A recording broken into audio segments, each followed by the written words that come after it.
오늘은 주께서 우리 그리스도인들을 세 가지로 표현하면서 상징적 용어로 말씀하고 있습니다.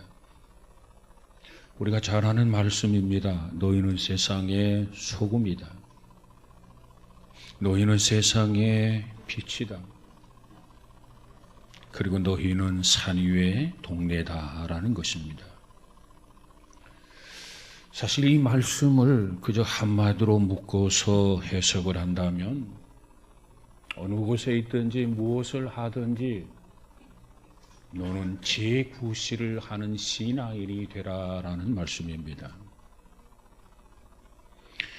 근데 문제는 대부분이 이 말씀을 통해서 너희는 이라고 하는 이 말의 뜻을 제대로 이해하지 못하고 있다는 데에 있습니다. 너희는 이라는 말을 이해함에 있어서 우리는 언제나 나 아닌 다른 사람만을 생각하게 된다는 겁니다. 다시 말해서 나는 소금이 되지 않아도 좋고 나는 빛이 아니어도 좋고 나는 산 위의 동네가 아니어도 좋지만 그런데 너는 달라. 너는 소금이 되어야 돼. 너는 빛이 되어야 해. 너는 산 위의 등대가 되어야 해. 이와 같은 사고방식이 오늘날 우리를 지배하고 있다는 겁니다.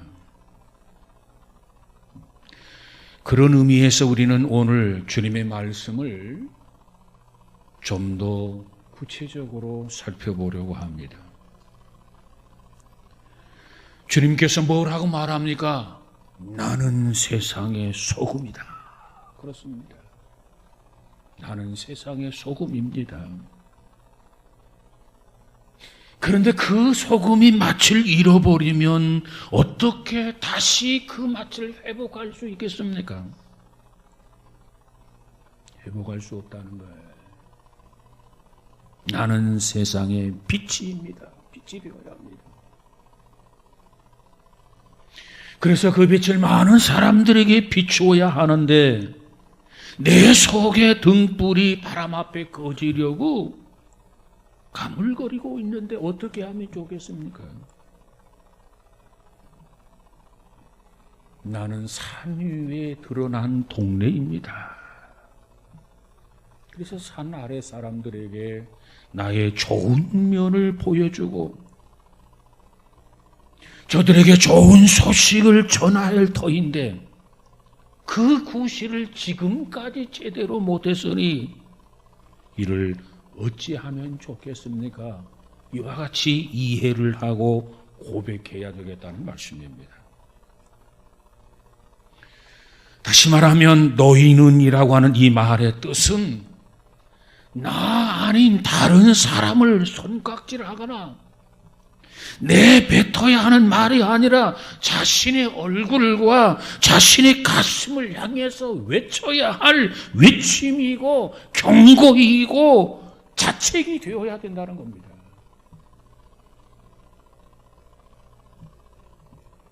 시인 가운데 구상이라고 하는 시인이 있습니다. 구상.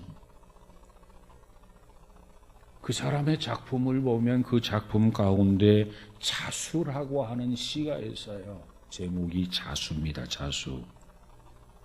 자수하여 광명자자 할 때 자수. 그 시의 내용을 조금 더 소개해 본다면 이렇습니다.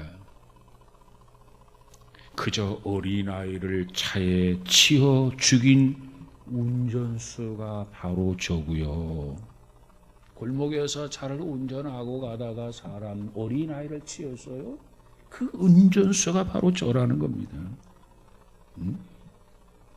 그 여인을 교살한 하수인, 그 하수인도 바로 저고요. 여인으로 하여금 잘못된 일을 저지르도록 뒤에서 교살했다는 겁니다. 이게 바로 저고요.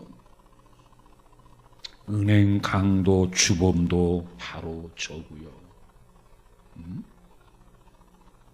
실은 지금까지 미궁에 빠진 사건이란 사건의 진범이 바로 저울시다. 범행의 동기는요, 글쎄요, 가난과 무지와 역사의 악순환, 아니 저의 안에 흐르고 있는 가인의 피가 저런 죄를 저질렀다거나 할까요? 저런 악을 빚었다거나 할까요? 이제 기꺼이 포승을 받으며 고요히 교수대에 오르렵니다. 최후에 할 말은 없냐고요? 솔직히 말해서 죽는 이 순간에 저는 최소한 5천만과 공범이라는 이 느낌을 버리지 못해 안타까운 실정입니다. 그러니까 이 시인의 감각으로 느끼는 것은 오늘 우리 시대의 온갖 부조리, 온갖 범죄, 온갖 비위사실, 이 사회 악이라고 하는 작대들의 주범이 다름 아닌 5천만인 이 나라의 백성들이라는 거예요. 공범이면서도 누가 누구를 향해서 손가락질하고 누구를 향해서 비웃고 조롱할 수 있느냐 그 말이에요. 그러니까 우리 모두가 진범이기에 우리 모두 자수하고 하나님의 심판대에 오르자라고 하는 고발의 시인 것입니다. 우리가 잘 아는 도산 안창호 선생님이 남긴 말 가운데 다음과 같은 말이 있습니다. 나 하나를 건전한 인격으로 만드는 것이 우리 민족을 건전하게 만드는 유일한 길이다라는 말입니다. 그대는 나라를 사랑하는가? 그러면 그대가 먼저 건전한 인격인이 되라. 백성의 질고를 안타깝게 여기거든 그대가 먼저 의사가 되라. 의사까지 못 되더라도 그대의 병부터 고쳐서 건전한 사람이 되라 그랬어요. 이것이 바로 도산 안창호 선생의 민족 개조론의 정신입니다. 나부터 고치자는 거예요. 나부터 바른 인격자가 되자는 겁니다. 나부터 진실한 사람이 되자는 겁니다. 그리하면 이 민족이 치유된다는 거예요. 그렇습니다. 내가 먼저 무엇이 되느냐가 중요합니다. 그래서 주님께서 뭐라고 말합니까? 너는 세상의 소금이 되라. 너는 세상의 빛이 되라. 너는 산 위에 있는 동네가 되어라. 그렇습니다. 우리는 이 말씀을 겸허하게 받아들이면서 내가 먼저 소금이 되겠습니다. 내가 먼저 빛이 되겠습니다. 내가 먼저 산 위에 동네가 되겠습니다. 그러면 이 세상이 썩지도 않을 것입니다. 그렇게만 된다면 이 세상이 그저 비관적으로 어둡지도 않을 것입니다. 그렇게만 된다면 남들에게 손가락질을 당하지 않게 될 것입니다. 오늘 본문을 통해서 오늘 본문이 말씀하고 있는 소금과 그리고 빛과 산 위의 동네가 된다라고 한 말은 각각 자기의 구실이 있고 각각 자기들이 감당할 역할이 있다는 거예요. 그 역할을 중심으로 몇 가지만 생각해 보고자 합니다. 먼저 주님께서 뭐라고 말합니까? 세상의 소금이니 이 말씀을 하셨어요. 너희는 세상의 소금이다. 소금의 역할, 여러 가지 역할이 있습니다. 방부제 역할을 하기도 하고요. 조미료 역할을 하기도 하고요. 치료제 역할을 하기도 하고요. 정결하게 하는데 정결제 역할을 하기도 하고요. 심지어는 비료로 쓰이기도 하는 것이 소금입니다. 그러나 일반적으로 널리 알려져 있는 역할은 크게 두 가지 역할입니다. 그 중에 하나의 역할이 뭐냐면 방부제로서의 역할이라는 겁니다. 방부제. 소금은 썩는 것을 막습니다.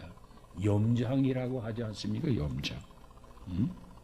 이 세상에는요, 지금도 이 썩는 것을 조장하고 촉진하는 세력이 있습니다.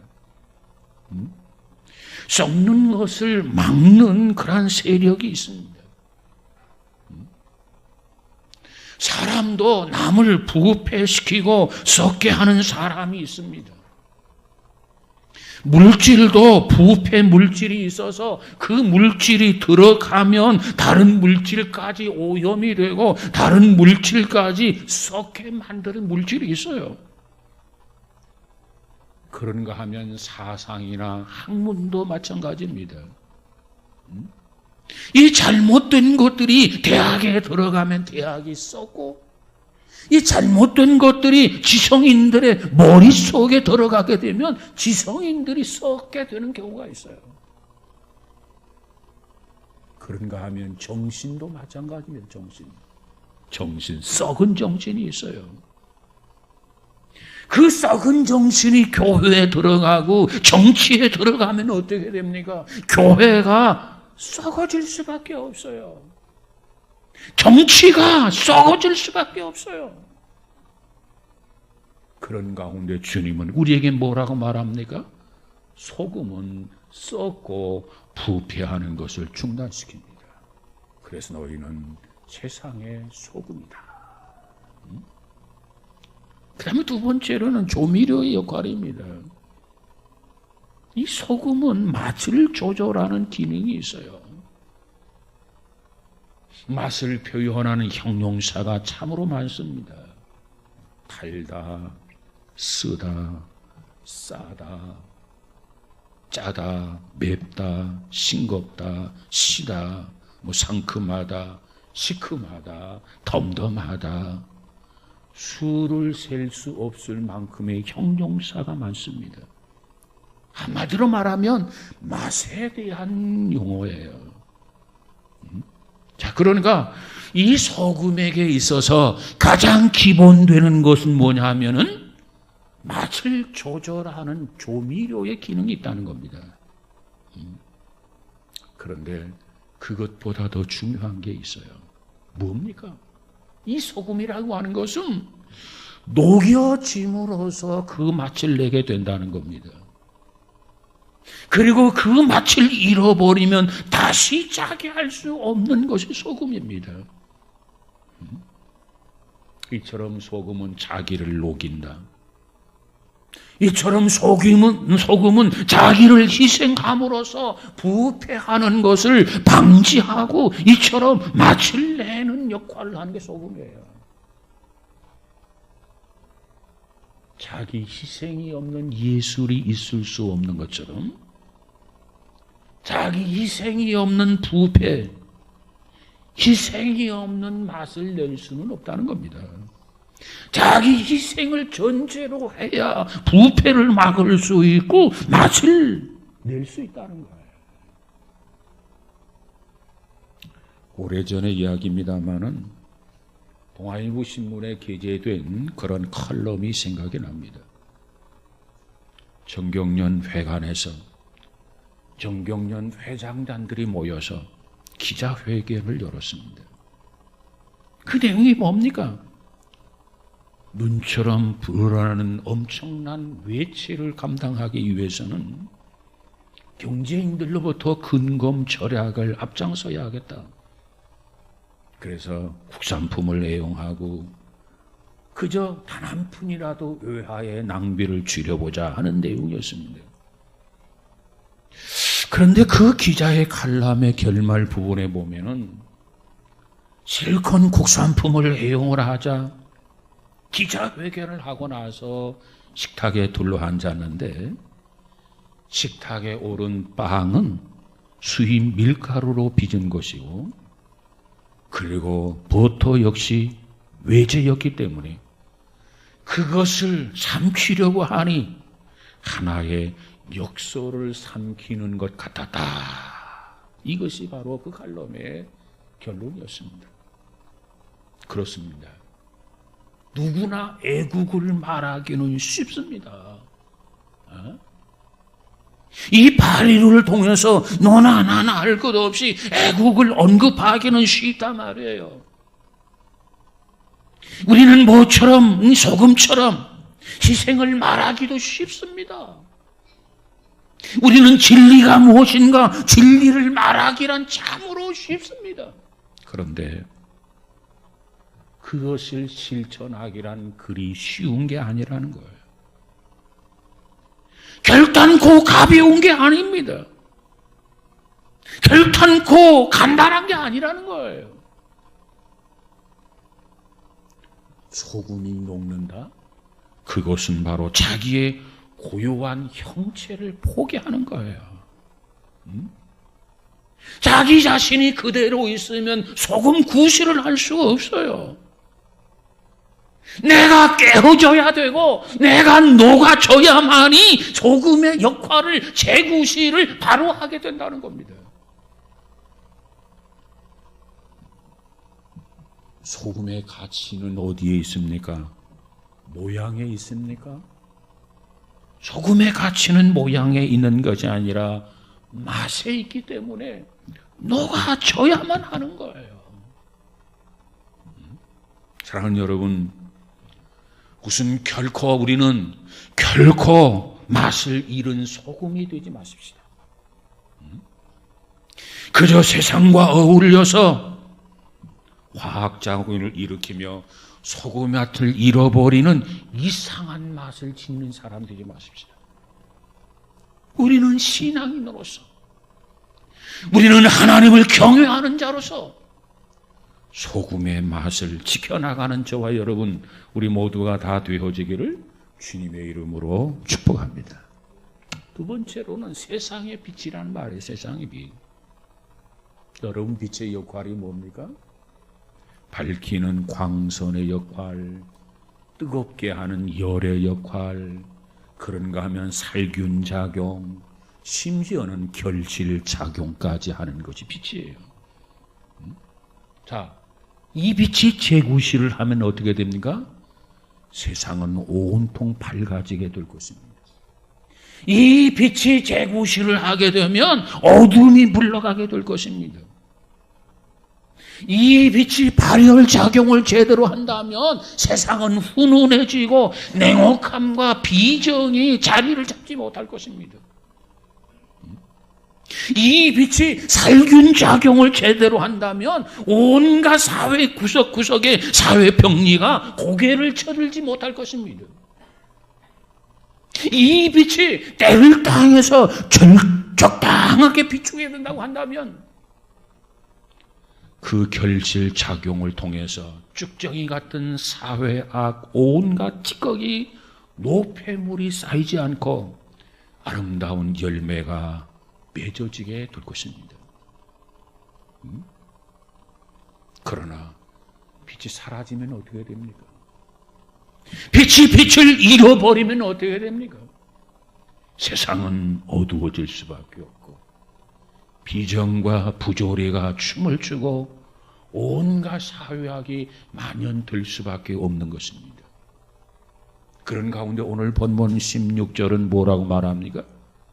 이같이 너희 빛을 사람 앞에 비추게 하여 저희로 너희 착한 행실을 보고, 이렇게 말씀하고 있어요. 그렇습니다. 소금이라고 하는 것은 희생정신을 의미하고, 그리고 빛이라고 하는 것은 착한 행실과 모범적인 생활을 의미합니다. 사랑하는 여러분, 우리는 무엇보다도 신앙인으로서 희생정신을 가지고 살아야 됩니다. 무엇보다도 착한 선한 행실을 지니고 살아야 됩니다. 뭔가 모범적인 삶을 살아야 되는 거 아니겠습니까? 이게 필요하단 말이에요. 이북 정주에 오산 교회를 세우고 오산 학교를 세웠던 남강 이승훈 선생님이 계세요. 이승훈 장로님이시죠. 자신의 동산 제막식 다음 날 오산 학교 학생들에게 이렇게 말을 했다고 합니다. 여기에 내 동상이 이렇게 세워졌지만 내 생각에 오늘에 있게 된 것은 내가 아마도 똥을 먹었기 때문이다. 우리가 잘 아는 똥, 배설물, 그걸 말하고 있는 거예요. 아니 그게 도대체 무슨 얘기입니까? 이 오산학교를 처음 시작을 할 때 화장실 시설이 아주 좋지 않았다는 겁니다. 그래서 겨울이 되면은 화장실에 똥이 이렇게 쌓이는데 그대로 얼어붙는다는 거예요. 꽁꽁. 그래서 화장실에 똥이 넘친다는 거예요. 그래서 화장실 구실을 할 수 없다는 거예요. 그래서 누군가가 이 화장실에 똥을 치워야 되는데 그 누구도 이 똥을 치우려고 하지 않았다는 겁니다. 그래서 선수 남강 이승훈 장로님께서 직접 도끼를 가지고 그 꽁꽁 얼어붙었던 똥을 깨트리는 거예요. 그 똥을 제거하는 거예요. 도끼질을 할 때마다 얼어붙었던 똥이 튀어가지고 남강 선생의 입안으로 들어가게 되었다는 겁니다. 본의 아니게 장로님이 똥을 먹게 되었다는 거예요. 그와 같은 희생이 있었고 그와 같은 헌신이 있었기에 가닥에 오산 학교가 세워진 거라는 거예요. 그리고 동상 제막식이 있은 후 닷새 후에 그분이 세상을 떠나게 됩니다. 그가 마지막 유언으로 내가 죽으면 시체를 땅에 묻어서 썩히지 말고 뼈를 생리표본으로 만들어서 학생들이 연구하는 데 쓰게 하라라는 마지막 유언을 남겼다고 합니다. 그런데 불행하게도 그 유언은 일제히 반대로 인해서 이루어지지 못했다고 합니다. 이래서 오산학교가 세워진 거예요. 그 학교를 통해서 보세요. 조만식 장로님이 그리고 한경직 목사님이 그리고 함석헌 선생이 주기철 목사님이 이와 같이 기라성 같은 인물을 배출한 학교가 된 거예요. 여러분, 우리는 이 말씀을 기억하십시다. 너희의 착한 행실을 보고 이 말씀 우리 가슴 깊이 신비에 새기시기 바랍니다. 이 역할을 잘 감당하는 저와 여러분, 우리 모두가 되어지기를 주님의 이름으로 축복합니다. 세 번째로는 산 위의 동네라는 말이 있어요. 산 위의 동네. 이 산 위의 동네라고 하는 말은 빛이라는 말씀과 비슷한 뜻인데 조금 다른 의미를 가지고 있습니다. 보세요. 산 위의 동네 속에 어떤 집이 한 채 있어요. 높은 곳에 있기 때문에 아래 마을에서 다 올려다보게 됩니다. 그래서 불을 지피면 연기가 피어오르는 것이 보이고 저녁이 되어서 등불을 켜면 그 불빛이 환하게 드러납니다. 마치 바다의 등대와도 같습니다. 앞마당에서 무슨 일인지 멱살을 쥐고 싸워요. 그러면 싸우는 것도 다 보입니다. 뜰합 울타리에 울긋불 나팔꽃이 피어 있으면 그것도 다 보입니다. 여러분, 이 산 위의 동네가 숨기지 못할 것이요. 오늘 본문 14절의 말씀이 그것을 설명해 주고 있는 겁니다. 그렇습니다. 우리 그리스도인들은 산 위의 동네입니다. 그렇습니다. 우리는 입만 뻥긋해도 모두가 쳐다보고 있고, 우리가 다름질해도 모두가 쳐다봅니다. 그래서 오늘 교회가 주목을 받고 오늘 교회가 비판을 받는 이유가 바로 거기에 있는 것 아닙니까? 왜? 산 위의 동네이기 때문에 모든 것이 드러나고 모든 것이 노출되어 있다 그 말이에요. 바로 교회가 산 위의 동네이기 때문에 그렇습니다. 사랑하는 성도 여러분, 그렇다고 한다면 이제 우리는 무엇보다도 산 위에 있는 멋진 동네를 만들어야 되지 않겠습니까? 누구나 이사오고 싶은 그런 멋진 동네를 만들어 보십시다. 그저 아무나 이사오고 싶은 그런 동네를 만들어 보자 말이에요. 그야말로 복숭아꽃, 살구꽃, 아기 진달래가 피어있는 복음의 동네를 만들어 보십시다. 그러기 위해서는 어찌해야 됩니까? 그러기 위해서는 우리 교회가 바로 우리의 가정이 산 위에 있는 아름다운 동네가 되어야 돼요. 산 위에 아름다운 동네가 되지 아니하고 어떻게 아름다움을 드러낼 수 있겠습니까? 아름다운 가정이 되지 못하고 어떻게 아름다움을 드러낼 수 있냐 그 말이에요.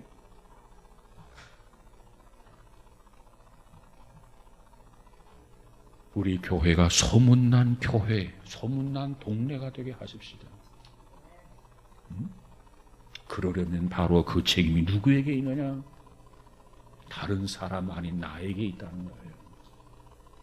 그 책임이 누구에게 있습니까? 바로 여러분에게 있다는 겁니다. 우리 모두가 하나가 되어서, 우리 모두가 의기투합해서 각각의 역할과 구실을 잘 감당해 나가게 될 때 산 위에 멋있는 아름다운 동네로서 이 지역을 비추는 그러한 교회가 되지 않겠습니까? 오늘 본문 16절에서 뭐라고 말합니까? 이같이 너희 빛을 사람 앞에 비추게 하여 저희로 너희의 착한 행실을 보고 하늘에 계신 너희 아버지께 영광을 돌리게 하라 그랬어요. 부족하지만 신자 역할을 잘 감당하고, 부족하지만 그럼에도 불구하고 소금의 구실을 잘하고, 그럼에도 불구하고 빛의 구실을 잘 감당하고, 우리가 동네 구실을 잘 감당한다면 이로 인해서 결론이 뭡니까? 하나님께서 영광을 받으실 것이요. 그래서 하나님이 영광을 받으신다는 겁니다.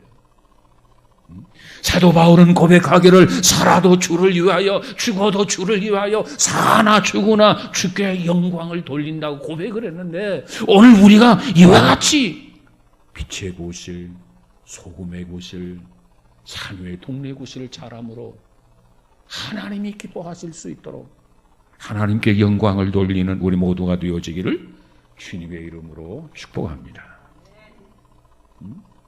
우리가 부모를 잘 만나면 어떻게 됩니까? 부모를 잘 만나면 자식이 영광이에요. 우리가 자식을 잘 두면 어떻게 됩니까? 부모가 영광을 얻어요. 그러므로 우리 하나님이 영광을 받으시느냐, 영광을 받지 못하느냐, 문제는 누구에게 있습니까? 저와 여러분에게 있다. 저와 여러분이 어떻게 행동하느냐, 저와 여러분이 이처럼 귀한 말씀들을 주셨는데 이 말씀을 받은 자로서 어떻게 처신하느냐에 따라서 하나님이 영광을 받으시기도 하고 하나님이 욕을 먹기도 한단 말이에요. 여러분, 우리 모두 하나님께 영광을 돌리며 사십시다. 하나님이 영광이 되게 하십시다. 유명한 칼 발트라고 하는 신학자는 이런 말을 했어요. 기독교의 신앙은 그 행위에서 찾아야 한다. 아무리 말로 떠들어도 소용이 없다는 거예요. 아무리 내적으로 어떤 생각을 품고 있어도 의미가 없다는 겁니다. 그 행위에서 찾아야 된다. 말씀을 받았다면 받은 말씀대로 실천하고 살아가는 사람, 주님의 말씀이 그러한가 실천하면서 하나하나 확인해가면서 살아가는 삶. 저 사람은 참 존경스럽다. 저 사람은 참 본받고 싶은 사람이다. 하나님이 참 기뻐하실 거야. 여러분, 이와 같이 행위를 통해서 증거하고 외치며 살아가는 우리 모두가 되어지기를 바랍니다. 야고보 사도는 뭐라고 말합니까? 행함이 없는 믿음은 죽은 믿음이다. 밖으로 드러나지 아니하고 실천하지 아니하는 믿음은, 그 믿음은 생명이 있는 게 아니라 그 믿음은 죽은 믿음이라는 거예요. 여러분, 죽은 믿음이 아름답습니까? 아니에요. 믿음이 살아서 생명력에 있을 때 아름다운 거 아니겠어요? 행함이 없는 믿음은 죽은 믿음이다. 오늘 주님은 이 시간 우리에게 다시 한번 강조합니다. 너는 세상의 소금이다. 너는 세상의 빛이다. 너는 불신자들이 많이 지켜보고 있는 산 위에 있는 동네다. 이 일로 인하여 하나님 앞에 영광을 돌리며 살아가는 저와 여러분, 우리 모두가 다 되어지기를 주님의 이름으로 축복합니다.